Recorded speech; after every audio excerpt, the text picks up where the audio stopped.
So are you familiar with the quote, "Gentlemen, this is a football"? Yes. Some of you, yeah, I'm sure some of you heard that story there. So Vince Lombardi was the person who said it. He said it at the beginning of the season, the beginning of training camp, after the Packers had blown their lead and lost to the Eagles in the championship game the year before. He held up a football and said, "Gentlemen, this is a football." And with that, he focused on the fundamentals. They were already a good team, obviously. They made it to the championship, but he focused on blocking and tackling and, again, the basics. And because of that, they ended up winning the next championship. They beat the Giants 37-0. And the Packers went on to win 5 of 7 championships that they were in. Well, we're going to be in Acts 23 today. We're going to cover a lot of ground today. It starts with Paul in Jerusalem. And you remember we saw his journey to Jerusalem. We saw the prophecies that said, the Holy Spirit spoke to him and said, "Go to Jerusalem," but also the Holy Spirit warned there will be trouble there. And it came about right away. Paul was in the temple. Some Jews, specifically from Asia, stirred up the crowd against him. They were about to kill him when the Roman tribune rescued him with some soldiers. They had a couple trials to try to figure out what was going on. And then the tribune learns of a plot. 40 men who say they're not going to eat or drink until they kill Paul. And that's where we pick up today. Acts 23, starting at verse 23. These trials are going to bring out the 3 fundamentals. And again, we're going to read a long section today, and then we're going to see the fundamentals that come out of this section. I'll give some explanation of different things as we go. So verse 23 of chapter 23.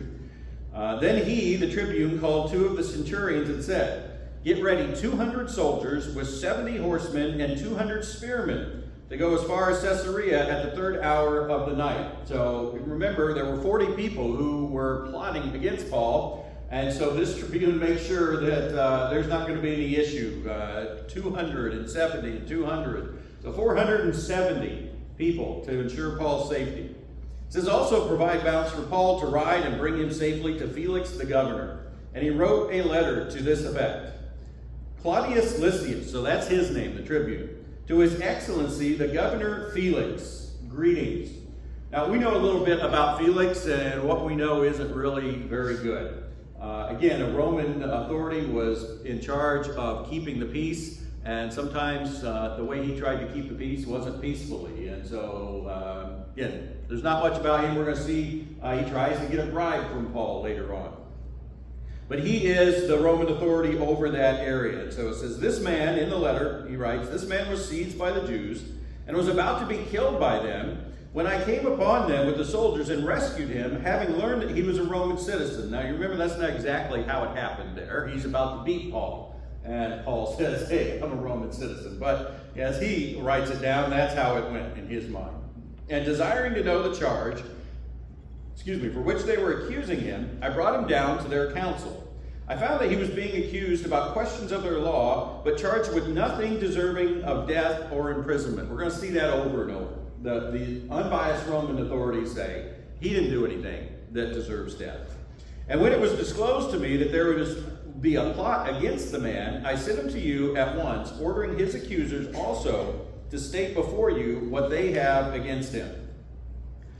Verse 31, "So the soldiers, according to their instructions, took Paul and brought him by night to Antipatris, a town that Herod the Great had built.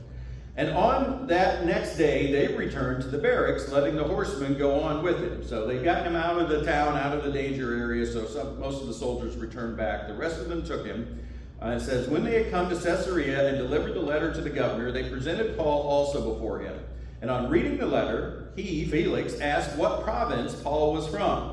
And when he learned he was from Cilicia, he said, 'I will give you a hearing when your accusers arrive.' And he commanded him to be guarded in Herod's praetorium." So if he had been from a different province, it seems like Felix might have gotten some consultation from someone from that province. But he wasn't. So he says, "I'll be able to handle this on my own." Chapter 24, verse 1. After 5 days, the high priest Ananias, so he's still the one in charge, came down with some elders and a spokesman, one Tertullus, and it seems he was a Jew, but probably a Hellenistic Jew. So we've talked about that. Some Jews were more influenced by Greek Hellenistic culture.